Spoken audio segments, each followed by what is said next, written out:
Hello, welcome to the channel, to the broadcast which you're doing right now. I'm so happy if you are live right now watching. Why don't you say hi to me? LinkedIn, I will not be able to reply right away. Right after the session, I will definitely respond to you. But if you're on Facebook or YouTube or something, you can right away say hi and I would be able to respond. So today in this series, I'll take 15 minutes exactly to talk about something which can help you big time. How to get rid of your past. This is what I thought. I was thinking today, what will I cover? What can help somebody who is right now looking to grow, and he's looking some ideas where he can really go to his full potential. So I thought, I was just recalling my last. I left my engineering college in 2002. So it is almost 19 years. 19 years back, I left my engineering college. So I'm seeing my world right now, and I did my master's in 2006. So it is almost 15 years. So I thought, what can actually help somebody who want to grow? What I found was most of us struggle to handle failures, and it is impossible that we become 40 years or 30 years or whatever is the age right now. It is impossible that we always have a straight line life. Life will always have some ups and some downs. Hi Vijay, I see Vijay is online on LinkedIn. I'm going to see your reply. Very nice. Vijay Kumar is also there. Prabhat is also there. So happy to see all of you right now on this live call. So I was talking about how to handle failures. So when you talk about failures, most of us, when we do not know how to lead things properly, it will be a big challenge. So let me narrate my story. If you have been listening to my sessions and part of my growth workshop, then you know I'm a school dropout, right? But when I say so easily I'm a school dropout, the impact it creates on your mind is really big. So let me take you back in 1991. 1991, my age was how much? 78 I was born. So 1991 I was 13 years. In 13 years, one fine day I decided that I don't want to study. I want to quit my studies. I want to quit my school. Imagine a 13-year-old guy, he start thinking in this direction. What do you think will your parents' reaction? Parents were in shock, to be honest. They said, man, what, you're going to leave school? I said, yep. The reason being, before 13 years, I mean, in the 11th, when I was 11-year-old, I was feeling the pain. Why I was feeling the pain? See, first, in my entire family, nobody is educated. I mean, when I talk about my generation now, all my brothers, cousin brothers, they are all educated right now. When I talk about the generation which we started with, nobody was educated. So it was actually not a strong pressure that I will have to study. So I decided, okay, I'll quit my studies. So when I was 11-year-old, I was going to schools and I was not finding a meaning. The reason being, when you are from a poor family, what is the most important thing? The most important thing is to make money. And when I was going to school, I realized, man, nobody's talking about money. They're talking about something in science or something which I was not connecting the dot. I was not able to connect what is the purpose of this schooling. And unfortunately, my parents also could not explain me the purpose of school.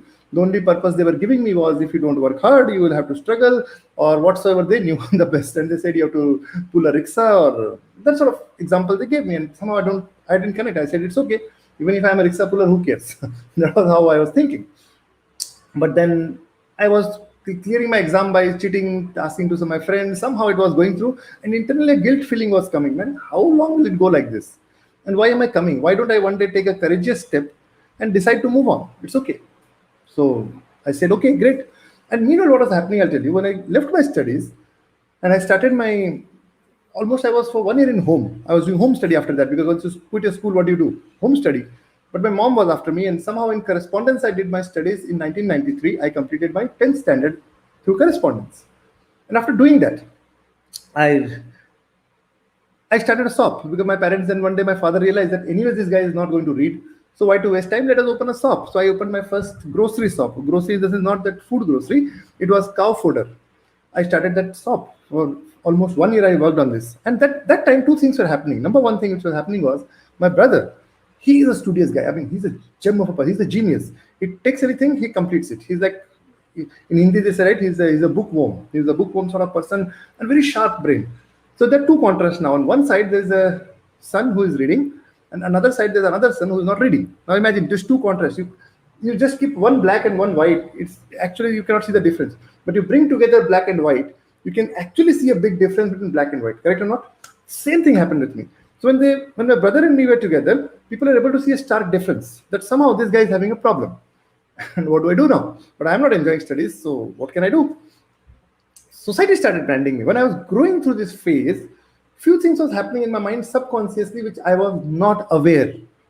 People started making opinion about me.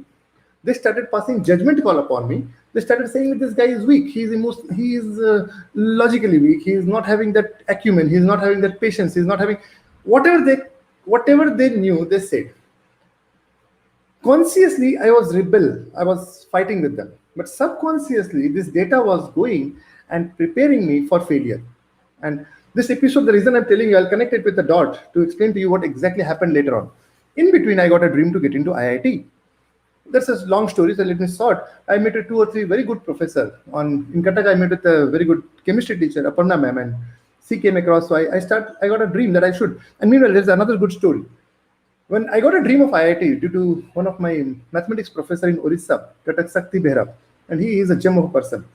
I think I was his first batch or second batch because he was a guy who was passionate about mathematics. And anybody who's passionate, they do a lot of crazy stuff. They really put their heart into it. They're not teaching for the sake of money. And that is how it was. So I got interest. And meanwhile, when I got interest, I remember I went to one of the chemistry teacher in Orissa. His name, I don't remember his name, most probably Sudhanshu Tripathi, something like that. And he used to take only toppers. He will never take anybody who's less than 80% or 90%. And imagine, I'm a school dropout. So obviously he said, man, he's not eligible. And he convinced my mom that even if you take him, you'll not succeed much, so why to waste your time? So another person put a seed in my mind that I cannot get into IIT. Fast forward, I started preparing for IIT. For some time I prepared. And while preparing, I got a syllabus of 3 to 4 months. I remember Sakti sir gave me a syllabus. Okay, Vijay, you should do this. You make a syllabus, and I started reading it. It was like a thrilling ride for me. 4 months I followed this ride. And in 4 months, what was happening was I get a confidence. Okay. But right when the exam started coming nearby, I remember exactly January 13th is the date. If I exactly remember correctly, it is 1996, January. Yes, 1996. 1996, January 14th. It was a Makar Sankranti day. I met with Sakti sir and I said him, I wanted to confess with you that I will not be able to clear IIT and I want to quit. And Sakti sir was in another class, so he didn't have that much of time to convince me. He said, okay, we'll talk later. And I just went to talk to him to relieve my load. And the moment he said, it's fine, you can prepare for local exam. You can prepare for Odisha JEE. And that's such a heavy load from my shoulders was removed. I came home happy. Can you believe it? Somebody quitting his dream and coming home happy. I was one of them. Then, once I left the dream and I went to do Odisha JEE, I got a 300 rank. Fast forward. Later on, when I went into IIT in 2006, and that's again a big story, I'm just connecting some dots to explain to you what all happens. But that strong data was conceived in my mind that I'm not talented, I'm not that bright a student, I will not be capable to succeed. Those seeds were disturbing me. And then fast forward, I completed my engineering in 2002. And when I completed my engineering college, market was down and I have to prepare for IIT. Again, I have to prepare for IIT. This time there's no other option because it's like a forceful thing now because job market was down. I was not having a good job. So what do you do now? The only ticket is get into IIT. I have to prepare for another 2 years. And again, I could not clear with the very first attempt. But this is where, again, I'll tell you where this fear file, the file that you are inferior to others, how it actually takes away your dream. So GATE exam I was preparing, and luckily I met one of my classmates. His name is Supreet. He was topper. His all India rank was 2, and I was able to see that it is not a big deal to clear because in my batch 3 students cleared IIT. One was Sakti, one was Tapas, and another was Supreet. They all 3 cleared the IIT exam, so I was able to see I can also clear. Not a big deal, and they were a very good friend of mine. So that reference was there that I can also clear. But I could not clear in 1 attempt. Again, it took me 2 attempts. The reason I'm sharing all this failure to you is when you go through this failure, there are certain impact in your mind. Then fast forward, I completed GATE exam. My all India rank was 50, 99.72 percentile. That point in time, I was also preparing for one more exam, engineering service exam. So if you're from electrical background, you can connect with this. That's a typical exam. Your syllabus is more or less same. If you're an electrical engineer, the syllabus of IES for GATE exam and IES for the same almost. It's like exactly the same, except that they have another communication theory, which an electrical engineer doesn't have. So I was preparing, so far so good. Again, what happened? File popped up. That GATE exam I can clear. And meanwhile, I was preparing all the exams, whether it is NTPC, NALCO, HAL, DRDO, all the exam I gave. And with God's blessing, I failed in all the exams. I mean, you fail. Again, brain got a data that probably I am not capable enough. I do not have that smartness to really achieve something great. And then, with God's grace, because you failed 2 times and you really work hard, and somebody comes and help you out, so you eventually got into IIT, and my all India rank was 50. But then the dream of getting to IES was there, and I let go that dream. I said, "Man, it's difficult because I do not know this general science which is there, and I do not know communication theory, so I'll not be able to clear." Again, got into self-sulking mode, and finally got into IIT Madras. Okay, so far so good. I reached IIT Madras, and one of my roommate, I mean, not only roommate, my room was, I think, 105 or something, and in room number 104, there's another guy. He was my classmate. His name is Ranjit, I think. I met him up, and he cleared IES exam. And when I came to know the data, I realized that, understand, when I came to know somebody who clears IES exam, his mark, who cleared the IES exam, is not 70%, 60%, hardly 40, 50%. If you can score overall 50%, you will be able to clear the IES exam. Now, let me tell you, while clearing my GATE exam, out of 150, I scored 120 marks. 120 out of 150 is, I think, more than 70%, if I'm not wrong. And just now think upon it, if my belief system would have been high, syllabus was still the same. I mean, I could have let go these two subjects, communication theory and general science. General science anyway was just for a pass mark, and if I would have prepared with a happy heart, probably I could have cleared it, not a big deal. And communication theory, even if I would have left it, I mean, still there was another 8 subjects to clear. But that gave me a big morale. Now let me connect all these dots to you right now, what I mean to say. Whenever you are going in your past, I don't know what was your past. Now, if you want to say, some of you can say whether you had also faced some failure. I would like to know. If I see 70 people are live right now, if you have faced some failure, why don't you type your failures? I would like to see. Have you also failed in some college or some exam or something where you failed in life also? So what happened? You all will fail somewhere. If not now, God will connect you somewhere in future, the failures. You cannot avoid failure, that is for sure. And once you face those failures, what will happen, I'll tell you, it will create deep scar in your mind. And if those scars you do not know how to delete, you will end up being victim of those past failures. So I was able to see that those things which has created, I got a lot of inferiority complex in my mind, and those inferiority complex eventually started creating a problem. And once I came to know the fact that, boss, nobody's inferior, it's about you have to develop your confidence, but it will not come automatically. So I'll give you now 4 steps which you can follow to get that confidence. I just prepared a very simple 4 step for you. First and foremost, if you really want to get out of this, let's say in past you had been a failure. Whatever happened, forget it. It's gone. Past is past. Past is gone anyways. So now what you can do is, first and foremost, take responsibility of your investment. So first, invest in yourself. So what did I do? I started investing on myself in education. So this one good thing happened out of this failure journey. I'll tell you what the best part happened. The best thing which happened is, at least now, when I started my entrepreneurship journey in 2008, I was actually not worried about anything.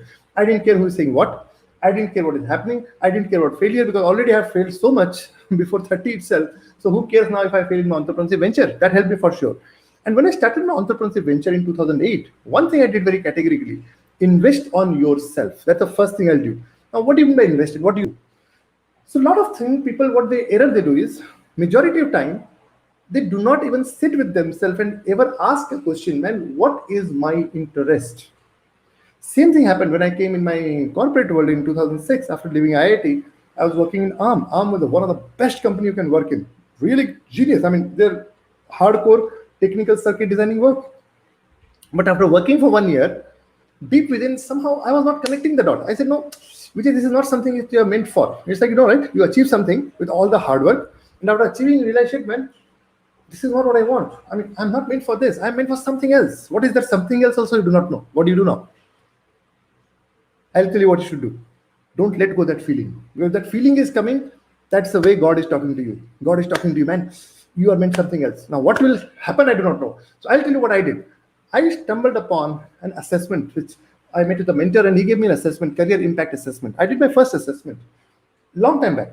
In 2008, I think, I don't remember exact date now, but I did it. And once I did it, a 40-page report came.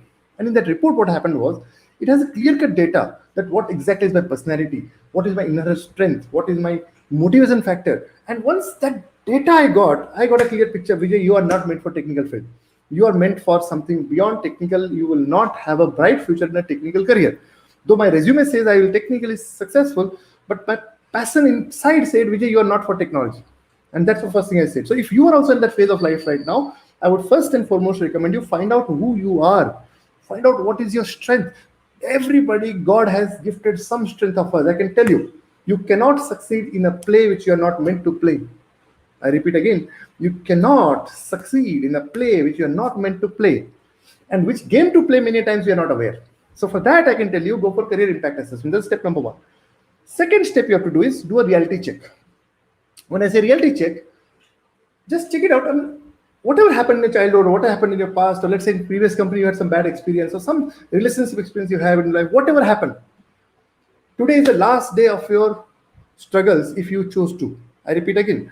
Today is the last day of a struggle if you chose to, because all the struggles are created in your mind. They are not a physical reality. Let's take an example. If I right now cut my hand, the pain is obvious, right? It's a physical pain, which is obvious, which is visible. But if there's an emotional pain, who is creating that pain? Think upon it.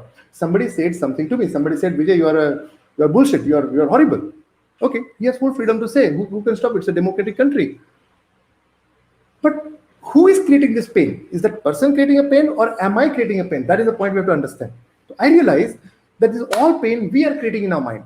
People have freedom. I mean, why should I take it personally? He had said it might be something.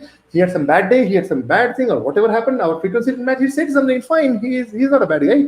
It's just his opinion, and who cares? I mean, that his life, his opinion. It's fine for him. Why should I take personally and waste my life? So second thing you have to do is be realistic. Do a reality check. Find out whether what people say to you, is it an opinion or is it a fact? Now, what is the difference between these two? You know whom I listen to right now?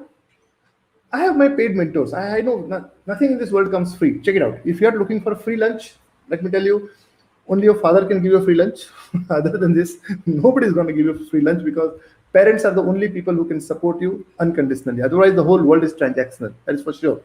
So I understood one thing. I have to invest on myself. And every year I always, wherever I go and whichever session I do, I always say, check out your credit card bill of last 2 years and see where you're spending your money. That shows me your priority. If your money is spent on only something below the neck, then your priority is physical body. If you are spending money above the neck, then your priority is intellectual growth. Your priority is internal growth. Your priority is something else. And nothing is wrong. It's not about wrong and right. It's not about judgmental call. It's about that is true for you. I'm great. Why not? So, second thing I told you, do a reality check. Find out whether it is a fact or an opinion. And whose fact will I take into consideration? Will I take into consideration everybody's fact? No. I have my mentor. If my mentor says tomorrow, Vijay, you are doing something wrong, I now take it seriously. I'll ask, hey, Paul, why are you saying this? Then Paul will give me, Vijay, because of this reason, I believe if you're doing this, you will not succeed. That feedback, I will not take it personally. I will start correcting it, because he's my mentor. I pay him a hefty amount, and I have paid him because he's my consultant. If he says me, man, done. Other than this, if somebody says to me, I will respect their opinion, but I will not unnecessarily get emotional about it. If I feel, yes, what he's saying is again genuine, then I will improve. If I feel that is his opinion, then why to worry? I mean, everybody has opinion. Third thing I'll tell you, if you have messed up, so in the past or in the present also, if you have done something wrong, first and foremost, third thing is accept it. No point in covering up. We all have accepted. I have also messed up a lot of things in my life. Not proud of it for sure. But then I want to realize, when let me accept it, let me understand why it happened. What was the motive behind it? And be honest with yourself and write it down and move on and improve. So 3 things I gave you right now. Let me repeat again. So first, what I said, all of us will fail. If not now, in future, guaranteed you will fail. Nobody can succeed without failure. So when you will fail, either you will fail because of some other circumstances which is not in your control, or you may fail because of your own errors. If you do your error and you fail, then remember, society is there who will program you, who will say whatever they want to say. When I say society, I'm very categorical about 4 categories. Number 1, your parents, your siblings, your relatives, and your colleagues. These are the 4. When I say other people, these are the 4 categories I'm talking about. And they will do and they will say you cannot stop them. Don't try to stop them also. They have full freedom to say what they want to say. That's fine. So once it happens to you, and all those things, it will accumulate and create an image in your mind. And in that image, if you start seeing yourself as a loser, then I'll tell you, you are doomed for the future. That means whatever mess up you did till the age of 30 or 25 or whatever, you have another 40 years, man, 40 years more. I don't want to spend and waste my next 40 years because of the error I did in the last 5 years. Yes, I I have regret for it, but what can I do now? I don't want to waste my 40 years. I want to improve in that. And that's only possible if you do following three things. What? First, invest in yourself, intellectual growth, read books, be to some association, and find a mentor. And for that, find out what is your personality, what is your strength, what can you grow in, what is the best thing you can do. Once you do that, then comes for that career impact assessment. I can tell you now, if you do not know what is career impact assessment, drop me a message and let's talk. I can explain to you how it can help you, and I can help you out. I'm a, by the way, career impact consultant. I'm a desk consultant, so I can help you out for that.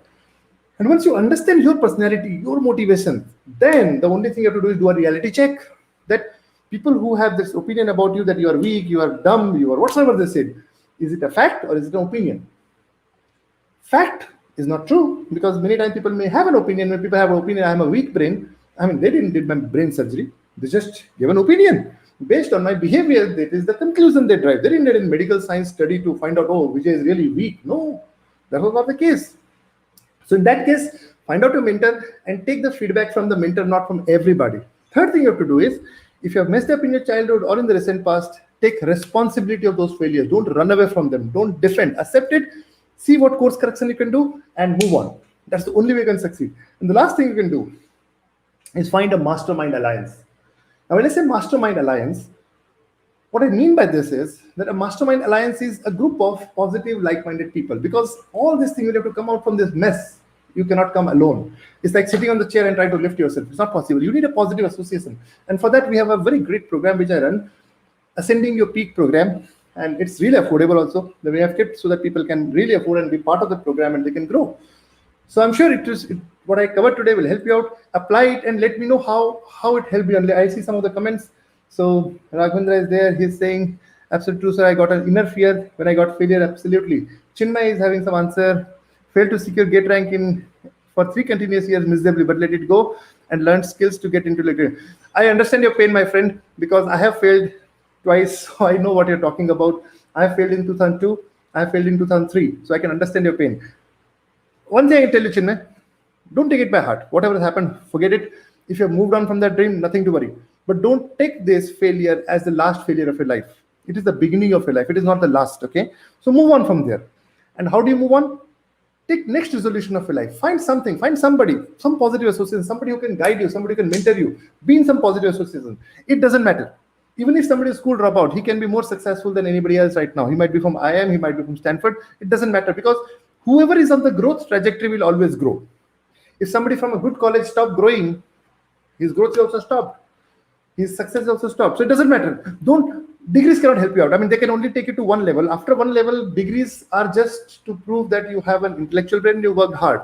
That's all only it means. Beyond degrees, real life experience are much more powerful than degrees. And I can tell you, by having all the degrees, I have a degree from IIT Madras, I have a degree from engineering college, a good college. I have done a lot of certifications. So I can tell you, degrees can only take you that far. Real life experience are much more powerful. So Chinmay, don't let go and be part of our community. If you have not attended any of my session yet, I would invite you for my Saturday session. Ping me a message wherever you're attending. I think you're in LinkedIn, so drop me a message. I would invite you for my tomorrow's session. It was great. Anybody else? Any questions if I see? Anybody else anywhere? So let me see if some other questions are there so I can respond. Anything else? All right. So I'm sure if you have any questions further, don't hesitate. You can subscribe to my LinkedIn. You can ping me, or you can connect me on Facebook. You can also join my YouTube channel, where you can get regularly some updates. And I'll continue Monday to Friday for 15 minutes. I'll come here. And if you have any question, do not hesitate to send me a message in advance. I will try to cover it in my coming session. So tomorrow in the evening, 9 p.m., I'll be doing a live session of my Ascending Your Peak program. And it's a paid program. If you're not part of it, it's an affordable, let me know. You can be part of that program, where I do 4 mentoring call. Every week I do 1 call where we take some topic. And tomorrow's my topic is how to manage your manager. That's a topic which I'm sure you love it. How to manage your manager, because being pandemic, if you do not know how to manage your manager first before you manage anybody else, you will not be able to grow. So it was great talking to all of you. Can I ask in WhatsApp as well? Yeah, you can ask WhatsApp as well, sir. Nothing to worry. Ravindra, there's a question. Can I ask in WhatsApp? Yes, you can. Good. So it was great talking to all of you. I'll meet again on this call on Monday. Monday to Friday, 9 p.m. You can block your calendar. I'll come for 15 to 20 minutes and we'll have some learning together. It was great talking to you. Thank you so much.